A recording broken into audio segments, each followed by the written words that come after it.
Okay, today we are going to talk about inherited traits versus learn and acquired traits. So learned and acquired mean the exact same thing. Acquired means to gain something. So those are traits that you're going to have to learn and you've gained over your lifetime, where inherit means passed down.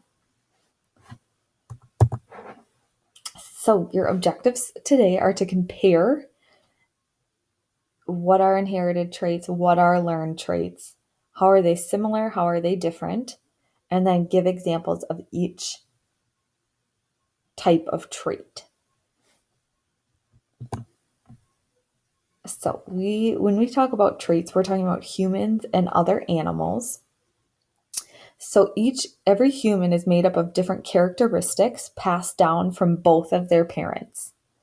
They also are made up of behaviors that they learn on their own. So you have some stuff from your parents and then some stuff that you get on your own or acquire on your own.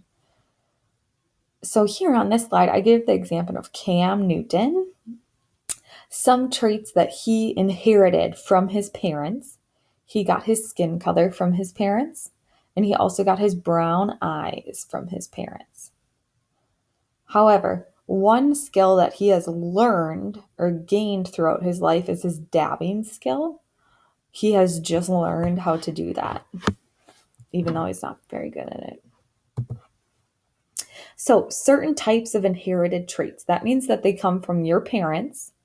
They're passed down from both parents, your mom and your dad, to the offspring, which is the baby.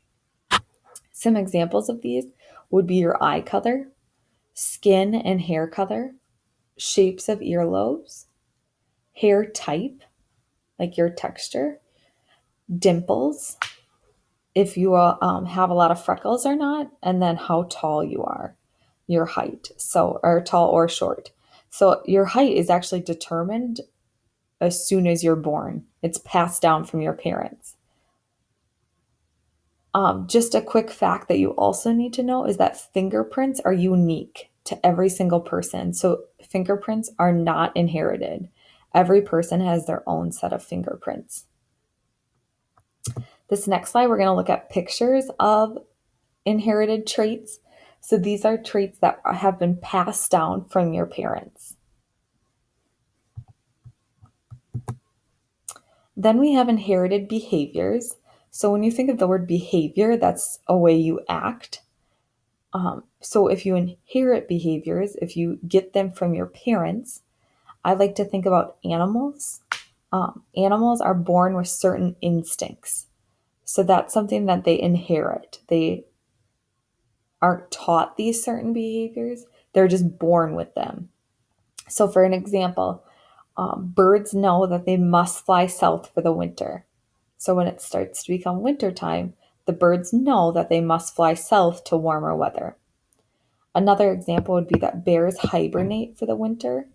So, these are behaviors that they just know to do. During the winter, they always hibernate. No one taught them how to do that. They just have an instinct how to do that.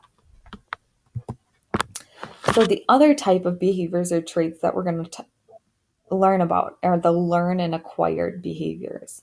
So these are behaviors that you've learned while you grow up. You're not just born with them. So here are a couple examples to the side here. Playing the piano. So playing any musical instrument, you would have to learn how to do that. The language, learning how to speak. That's something that you've learned as you've grown up, whether you've learned one language or two. Another example is playing sports. You learn how to play certain sports. You learn how to walk. And then the last example is being good at math. So any type of intelligence, born with loving to read, born with not being good at reading. Those are all things that you've learned as you have grown up. That's not something you're just born with. You're not just born as a math genius. So once you're done taking your notes here, go ahead and take the exit ticket on SchoolNet. The code is down below.